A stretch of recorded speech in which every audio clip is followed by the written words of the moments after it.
Smile face. Top 5 Scariest Jumpscares. Scary Alerts. Número 1.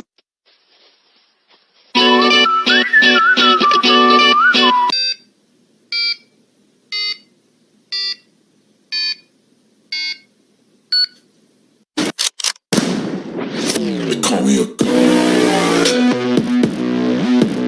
They call me a god. They call me a god. They call me a god. Let's go. I'm about to go. Уберите это мурло от меня! Всего наилучшего. Рад был с вами пообщаться.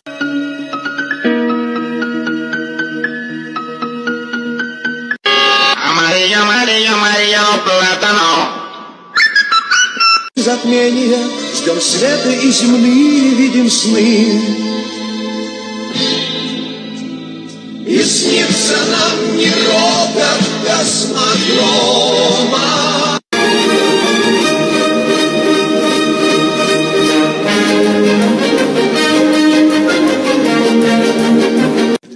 Autobots, transform.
Il a fait quoi ce fils de pute? Ta grand-mère, il fout dans l'air.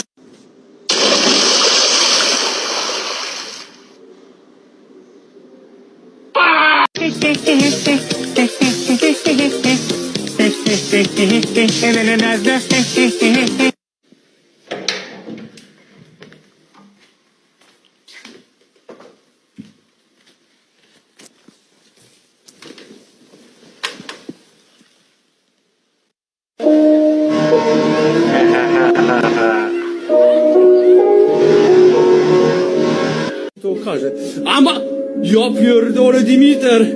Çocuğa vay.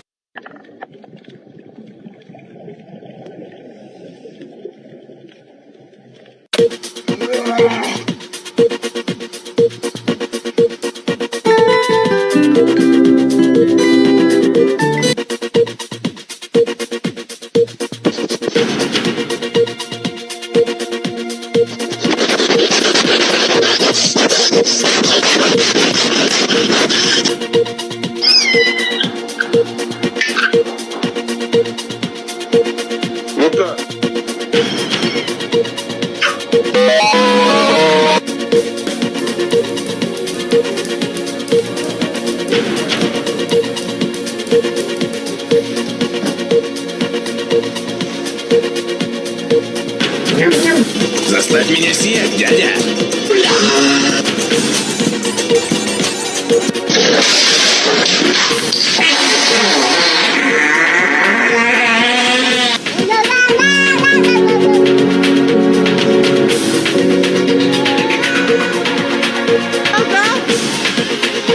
Don't let go!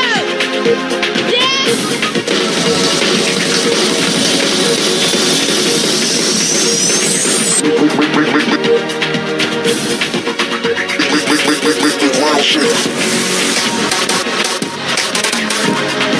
Shit! Oh! Shit!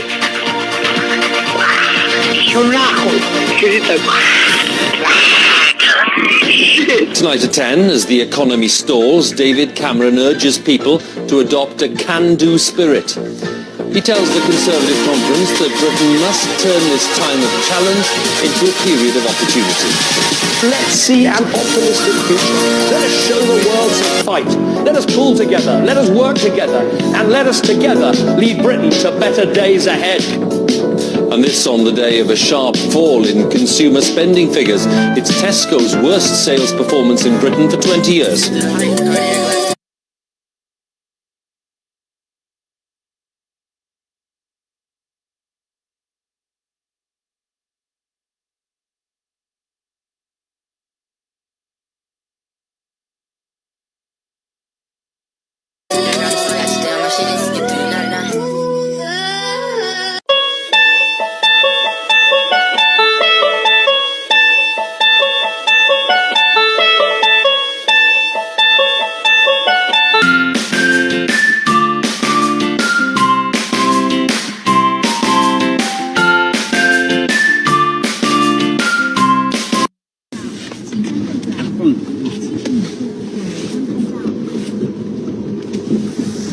Man, watch this dumbass dog. There you go.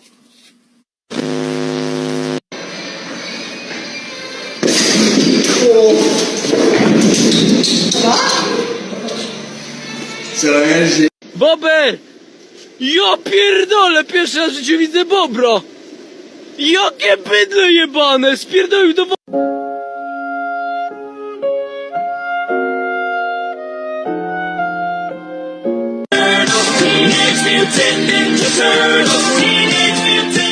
Ой, Вячок, ебать, братва!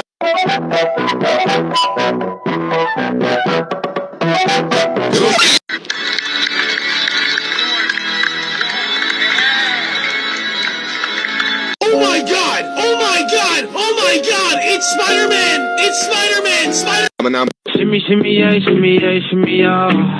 Drink. Swalla la la. Drink. Swalla. Adolf Hitler, 2143, Sie weit hinter dem Kampf, Aristonisch, ja, ja.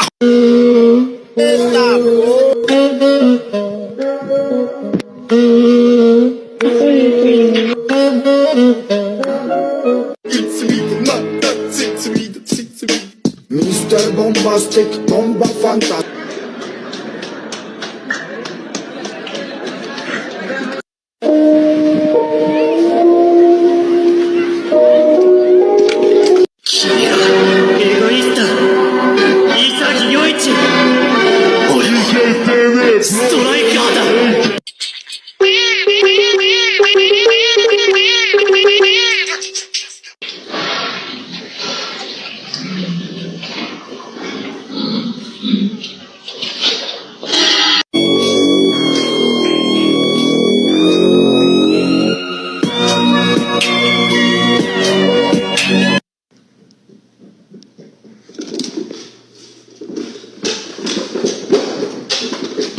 Заставь меня сиять, дядя!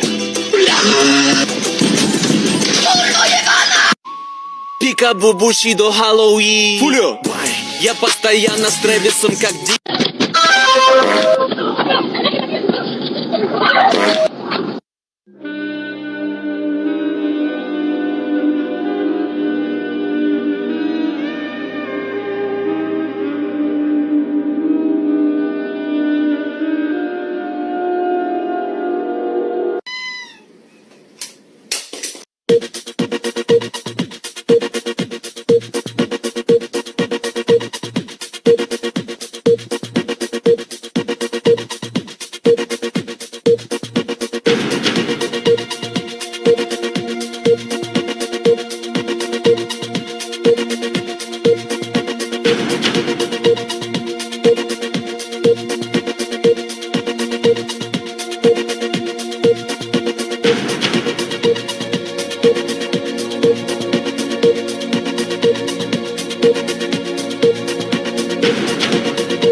In Ukraine, President Volodymyr Zelensky has said his country can win the war against Russia within a year.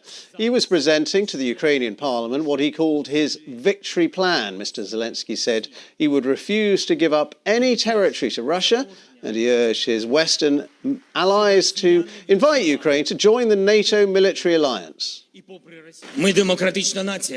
We're a democratic nation that's proven it's capable of protecting Euro-Atlantic relations and the way of life we share with other democratic nations.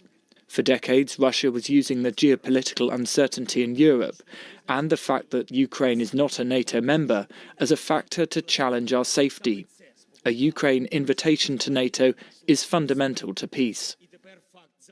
So that was President Zelensky in the Ukrainian parliament. Well, I talked a little bit earlier to our correspondent in Ukraine, James Waterhouse, for his analysis of that speech.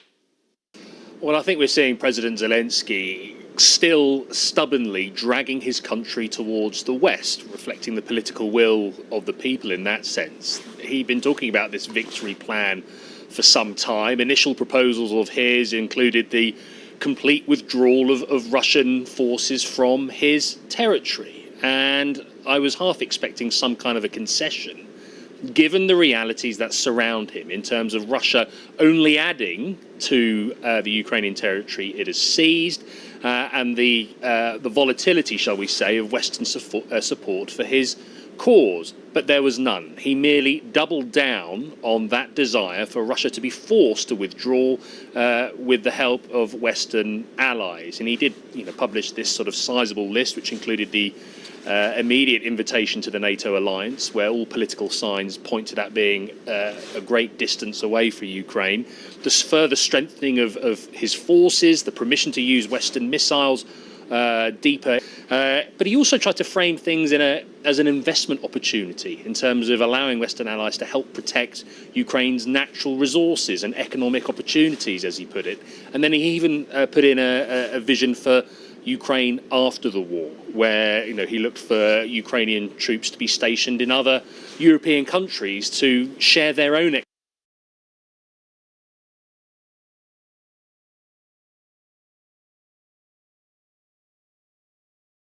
expertise from the full-scale war they have been fighting. So he has elaborated, but I don't think his position has changed. And this is a country which where morale has been gradually damaged through the relentless onslaught of Russia's invasion, a controversial mobilization law, a future that is far from certain, and yet he's doubling. But when you're so reliant on help from the West, from the US, it may not be in his control. This victory plan will need the support of the next US president. James Waterhouse, there have just been a few comments from NATO's new Secretary-General Mark Rutte about what President Zelensky was saying he's very much aware of the elements of President Zelensky's victory plan. We're in touch with our allies about next steps. And also Mark Rutte, the NATO Secretary-General, saying the victory plan presented by President Zelensky today is not only about an invitation to NATO membership. So some guarded comments there, I think, from the new Secretary-General of NATO. And I've also been discussing what President Zelensky was saying with Brad Bowman, who's Senior Director of the Foundation for the Defence of Democracies, and he gave us this analysis. There are many uncertainties. A winter is looming, of course, and President Putin once again is wanting to leave Ukrainians in the dark and in the cold. And I'd say President Zelensky is making the case to the Ukrainian people, as well as to other Europeans and to Americans about what he sees as the path forward and what he needs to accomplish it. And, Russia's response was sober up. That was the quote. And my view, as someone who's looked at this for a long time, is that his plan depends on Europeans and Americans sobering up to realize that helping Ukraine is not charity, but is a wise investment. And as President Zelensky said, the outcome in Ukraine, he argued, and I agree, is going to impact what happens in the Middle East and the Indo-Pacific, because it's going to affect their perception of what Americans, Europeans are willing to do when we see naked aggression, as we've seen some Vladimir Putin, at least since February of 2022. If Donald Trump does walk back into the White House, I mean, there's been a lot speculated about his views on Ukraine and whether, he's talked about maybe ending the war in a day. But what do you think that would mean for Ukraine, for President Zelensky, if Donald Trump becomes president once again? It's I would say it's one of the largest or the largest sources of uncertainty right now is the outcome of the presidential election. I think if past this prologue, it's fair to say that you would have a very different American foreign policy toward Ukraine and Russia based on who wins the election. I think there's broad and deep support, bipartisan support for Ukraine in Congress, as evidenced by the billions of dollars in weapons that have been provided. But there's no doubt that a President Trump would have a different policy than Vice President Harris, and so this is clearly an source of uncertainty. And President Zelensky, in his victory plan, he ruled out giving away any territory, but ultimately, whenever it is, do you think Ukraine will have to sit around a table with Russia and carve up the map in some way? My hope, both for the sake of Ukrainians, for American European interests, is that the Ukrainians would be able to evict invading Russian forces from all of Ukraine, including Crimea. But I don't see a path, at least in the short to medium term, to get from here to there. And so that's a problem. And so President Zelensky himself has said that one of the goals here is to try to compel Russia to negotiate. But I think Vladimir Putin is very happy to continue to send tens of thousands of Russians into the meat grinder there. He doesn't care. This is a war of imperialist aggression for him. And I don't see any sign that he's wanting to stop it. That was Brad Bowman from the Foundation for the Defence of Democracy.